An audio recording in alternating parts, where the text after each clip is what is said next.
Hello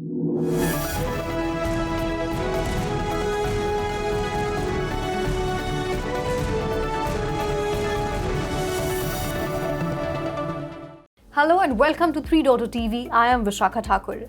And I am Ruchi Sharma. You are watching the weekly wrap. Bitcoin stages mild recovery, accounting tweak lends support. तो हमने देखा कि bitcoin जो है वो इस वीक की शुरुआत में $25,000 से $25,700 के बीच में एक टाइट रेंज में ट्रेड कर रहा था, लेकिन फिर अभी कुछ दिन पहले से ही वो $26,000 के ऊपर ट्रेड करने लगा है। तो इसके दो मेजर रीजंस रहे हैं जिन्होंने पॉजिटिव इम्पैक्ट किया है क्रिप्टो करेंसी मार्केट को, जिसमें कि पहला रीज़न ये है कि जो फाइनेंशियल अकाउंटिंग स्टैंडर्ड्स बोर्ड है यानी कि FASB, उसने अपने जो उसके अकाउंटिंग नॉर्म्स है क्रिप्टो करेंसी होल्डिंग्स को लेकर वो ट्वीक किए हैं, जिससे कि बिजनेस को और ज़्यादा क्लैरिटी मिली है, क्योंकि इससे पहले US में ऐसे स्पेसिफिक रूल्स नहीं थे क्रिप्टो करेंसीज को लेकर, कोई अकाउंटिंग नॉर्म्स नहीं थे ऐसे स्पेसिफिक। तो इसकी वजह से जो है थोड़ा पॉजिटिव इम्पैक्ट पड़ा है। और जो कि मेजर जो कंपनीज़ हैं जैसे कि ब्लॉक है या टेस्ला है या माइक्रो स्ट्रैटेजी है, इन्होंने भी सपोर्ट किया है because they also hold cryptos on their balance sheets. जी, तो इसकी वजह से क्या हुआ है कि एक ट्रांसपेरेंसी ज़्यादा मिली है, क्लैरिटी मिली है सभी बिजनेसेस को, क्योंकि इसमें जो पब्लिक कंपनीज़ हैं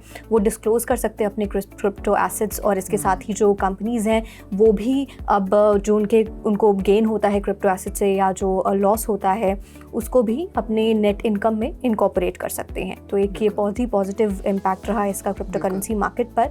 इसके साथ ही दूसरा रीज़न ये रहा कि जो कैथी वुड का आर्क इन्वेस्टमेंट है उसने ETH ETF पेपर वर्क भी सबमिट कर दिया है, तो इसका भी एक पॉजिटिव इम्पैक्ट रहा। और हमने देखा कि जो बिटकॉइन का प्राइस है वो $26,000 के ऊपर गया और इथीरियम भी $1,600 के ऊपर ट्रेड कर रहा था। बिल्कुल, तो बढ़ते अगली खबर की तरफ।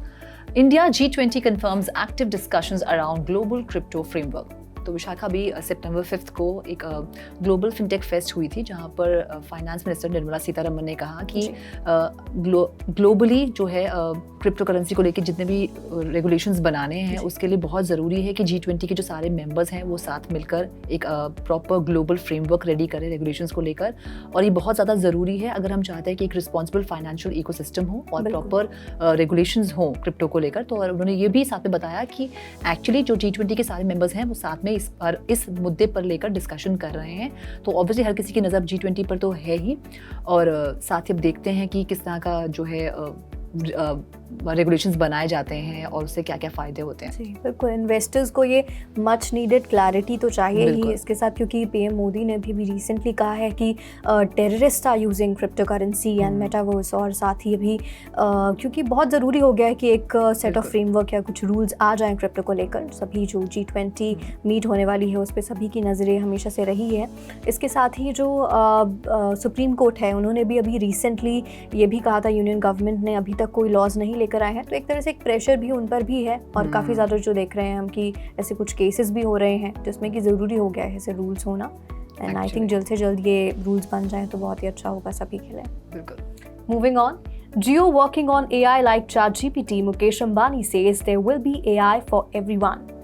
तो रिलायंस के चेयरमैन मुकेश अंबानी, उनका ये कहना है कि he wants to make AI accessible to everyone, to every Indian, चाहे वो गवर्नमेंट हो, बिजनेसेस हो या सिटीजन्स हो, सभी के लिए वो एक्सेसिबल बनाना चाहते हैं, क्योंकि सभी जानते हैं कि AI के बहुत ज़्यादा फ़ायदे हैं और कैसे वो ट्रांसफॉर्म कर सकता है हर सेक्टर को, बिजनेसेस को।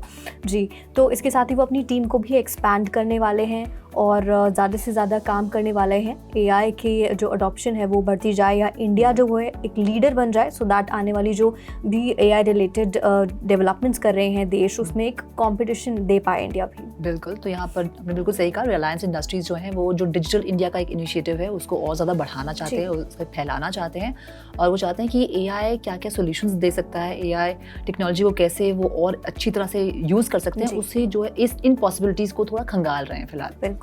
बढ़ते हैं आगे।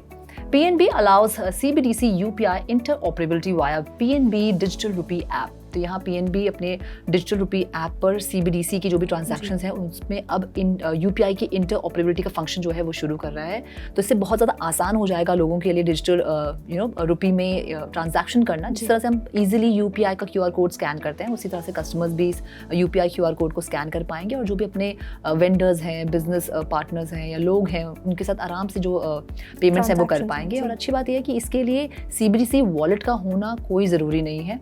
और उसके साथ साथ ये जो PNB की जो ये डिजिटल रुपी ऐप है, ये फ़िलहाल तो एंड्रॉयड के प्ले स्टोर पर, मतलब प्ले स्टोर पर आपको मिल जाएगी, लेकिन अभी iOS जो है अभी फ़िलहाल iOS पे नहीं है, उसके लिए अभी शायद थोड़ा इंतज़ार करना पड़ेगा। PNB के अलावा HDFC, Canara bank, yes bank, bank of Baroda, वो ऑलरेडी CBDC के पेमेंट्स के लिए UPI इंटरऑपरेबिलिटी का फंक्शन जो है वो ऑलरेडी ला चुके हैं। सो आई थिंक इंटरऑपरेबिलिटी एक बहुत ही इंपॉर्टेंट फैक्टर होने वाला है for the adoption of CBDC in India. और इसके साथ ही अगर हम देखें कितना ज़्यादा UPI यूसेज होता है इंडिया में, क्योंकि जो डेली ट्रांजैक्शंस है UPI की, it touches around 31 crore, which is a huge number. तो कितना ईजी हो जाएगा अगर इंटरऑपरेबिलिटी होगी डिजिटल रुपी और UPI में, तो उनकी जो अडॉप्शन है CBDC की वो बहुत ज़्यादा बढ़ जाएगी। Of course. Moving on, WazirX partners with tax notes to help Indian users with crypto taxation. So crypto taxation, या आज हम कहें कि टैक्स फाइलिंग जो है उसको लेकर काफ़ी ज़्यादा मुश्किलें होती थी जो भी इन्वेस्टर्स हैं इंडिया में। तो लेकिन अब WazirX के थ्रू उनकी जो ये प्रॉब्लम है वो सॉल्व होने वाली है, क्योंकि क्रिप्टो करेंसी एक्सचेंज WazirX ने टैक्स नोट्स के साथ में पार्टनरशिप की है। और ये जो पार्टनरशिप है, अभी इन्होंने काफ़ी ज़्यादा वेबिनार्स, कॉन्फ्रेंसेस भी ऑर्गेनाइज किए हैं, और the partnership has expanded to more than 1000 cities in India, जिसमें कि मुंबई, दिल्ली और जयपुर भी इंक्लूडेड हैं। और इसके साथ ही जो VP हैं WazirX के, राजा गोपाल मेनन, उनका ये कहना है कि इनका ये जो स्टेप है ये एक डेडिकेशन दिखाता है इनकी towards ensuring the financial journey of investors. बिल्कुल, I think it's a very very good initiative from WazirX, क्योंकि वैसे भी टैक्स फाइलिंग के अराउंड हमेशा हमने देखा है कि अपने ऑफिसेज में या नॉर्मल लाइफ में भी आप देखेंगे कि लोग बहुत परेशान रहते हैं किस तरह से फाइल करना है, क्या क्या डॉक्यूमेंट्स होने चाहिए, किस ATC, ATD किसके अंडर आता है, क्या आता है। तो चीज़ें हमेशा कॉम्प्लिकेटेड होती हैं, और बहुत से लोग जो क्रिप्टो करेंसी में या फिर NFTs में इन्वेस्ट करना चाहते हैं या फिर एक्सप्लोर करना चाहते हैं, वो शायद इस वजह से नहीं कर पा रहे हैं, सोचकर कि क्या टैक्स फाइलिंग के क्या नॉर्म्स हैं, क्या क्या प्रोसीजर है, कैसे किया जा सकता है, कैसे नहीं किया जा सकता। तो उन सबको एक बहुत अच्छी डायरेक्शन मिलेगी, बहुत क्लैरिटी मिलेगी, और उन्हें बहुत हेल्प मिलेगी। तो आई थिंक हो सकता है इसके बाद WazirX के इस इनिशिएटिव के बाद और ज़्यादा लोग जो हैं वो क्रिप्टो करेंसी की तरफ कदम बढ़ाएं। बढ़ते आगे, London stock exchange group to launch blockchain based trading platform. तो लंदन स्टॉक एक्सचेंज ग्रुप जो है वो अब एक नया अपना ब्लॉकचेन बेस्ड ट्रेडिंग प्लेटफॉर्म ला रहा है, जहाँ पर जितने भी ट्रेडिशनल फाइनेंशियल इन्वेस्टिंग प्रोडक्ट्स जो उनके हैं उसके लिए ब्लॉकचेन टेक्नोलॉजी, उनकी ट्रेडिंग के लिए ब्लॉकचेन टेक्नोलॉजी को इस्तेमाल किया जाएगा। तो अब से पहले ऐसा कोई प्लेटफॉर्म नहीं था जो कि पूरी तरह से ब्लॉकचेन टेक्नोलॉजी को ही यूज़ करता हो अपने प्लेटफॉर्म पर। ऐसे कुछ प्लेटफॉर्म्स हैं जो ब्लॉकचेन का इन पार्ट्स यूज़ करते हैं, लेकिन यहाँ पर लंदन स्टॉक एक्सचेंज ने कहा है कि ये पहली मेजर एक्सचेंज है जो ब्लॉकचेन टेक्नोलॉजी का इतना एक्सटेंसिवली यूज़ करेगी, यानी कि ओवरऑल जो है ब्लॉकचेन टेक्नोलॉजी का इस्तेमाल किया जाएगा, from issuance to trading to settlement. तो I think this is also very great news. Yes, true indeed, क्योंकि एक साल से जो लंदन स्टॉक एक्सचेंज है वो इस पर काम कर रहा था, सोच रहे थे, और अभी फाइनली उन्होंने ये मन बना लिया ऐसा करने का। And I think this is a great initiative, and इससे काफ़ी ज़्यादा फ़ायदा मिलने वाला है जो ट्रेडिशनल एसेट्स हैं उनको। बिल्कुल। Moving on, ISKCON Dwarka to form virtual bond with its disciples through Metaverse.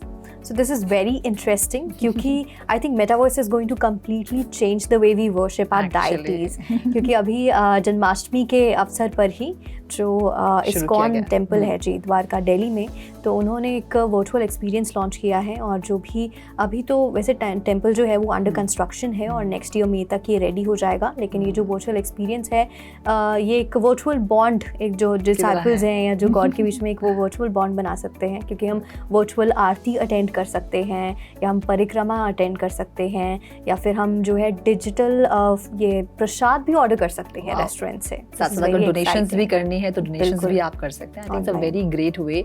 वो लोग जो भगवान के दर्शन करना चाहते हैं, आरती अटेंड करना चाहते हैं, लेकिन किसी वजह से ओल्ड एज है या किसी और वजह से घर से बाहर नहीं निकल सकते या वहाँ तक नहीं जा सकते, ट्रैवल नहीं कर सकते, वो घर बैठे बैठे दर्शन कर लेंगे। एंड आई थिंक वैसे भी रिलीजन एक ऐसा इमोशन है जो मतलब बहुत ज़्यादा बड़ा है और इंडियंस के लिए बहुत इंपॉर्टेंट भी है। तो अगर घर बैठे बैठे वो दर्शन करते हैं श्री कृष्ण के ISKCON टेम्पल द्वारका जो बन रहा है उसको देख सकते हैं मेटावर्स पे। Very very great. And metaverse आप देख रहे हो ना, फैशन से लेकर भगवान, बिल्कुल। अभी एक रिसेंटली वृंदावन चंद्रोदय मंदिर है, वो भी मेटावर्स में उन्होंने भी अपना एक वर्चुअल एक्सपीरियंस क्रिएट किया है। बिल्कुल, God has entered metaverse, ऐसा लोग कह रहे हैं। That's a big statement. Moving on, AI generated Drake song up for Grammy nomination. तो एक अनआइडेंटिफाइड प्रोड्यूसर है गोस्ट राइटर नाम से। तो उन्होंने एक सॉन्ग, उन्होंने वो बहुत पॉपुलर उनका एक ट्रैक है हार्ट ऑन माई स्लीव्स। उस गाने में जो है AI जनरेटेड वोकल ट्रैक है ऑफ ड्रेक द सिंगर। तो उस गाने को वो ग्रैमी अवार्ड्स में बेस्ट रैप और song of the year categories में एज अ नॉमिनी के लिए कंसिडर किया जाए, तो वो भेज रहे हैं अपने सॉन्ग को। और तो कहीं ना कहीं एक डिबेट था कि अगर AI जनरेटेड सॉन्ग है तो क्या वो ऐसे कैटेगरीज में किसी अवार्ड फंक्शन में एज नॉमिनेट किया जा सकता है या नहीं किया जा सकता। तो हाल फिलहाल में अभी ग्रैमी अवार्ड्स ने अपने जो भी अवार्ड पॉलिसीज़ है उनको रिवाइव किया है, उन्हें चेंज किया है 2023 में। और उनका कहना है कि किसी गाने में अगर कोई AI एलिमेंट है लेकिन साथ साथ जो गाने के लिरिक्स हैं वो किसी ह्यूमन ने लिखे हैं, तो फिर उस गाने को वो एक्सेप्ट करेंगे, वो पूरी तरह से वो गाना एलिजिबल है। और इस पर्टिकुलर सॉन्ग की जो हम बात करें हार्ट ऑन माई स्लीव्स, उसमें जो गोस्ट राइटर की जो पूरी टीम है, जो रिप्रेजेंटेटिव्स हैं, उन्होंने कहा है कि yes the song writer is the human. तो इस केस में जो सॉन्ग राइटर है उसको पूरा क्रेडिट मिलेगा दोनों कैटेगरीज में, चाहे वो बेस्ट रैप हो या फिर सॉन्ग ऑफ द ईयर हो। तो I think again it's a very very good move. या इट्स वेरी इंटरेस्टिंग। और इसके साथ ही ड्रेक की ही नहीं, इसमें वीकेंड की भी आवाज़ है, तो काफ़ी इंटरेस्टिंग होगा ये गाना देखना या सुनना। और अगर इसको अवार्ड मिल जाता है, I think next level. Yes. So that's all in this episode of the Weekly Wrap. This is me, Vishaka Thakur, signing off. And this is me, Ruchi Sharma, signing off. Do like, share and subscribe to 3.2TV. And for more information and stories, log on to our website www.3wordstv.io or scan the QR code. Have a great weekend.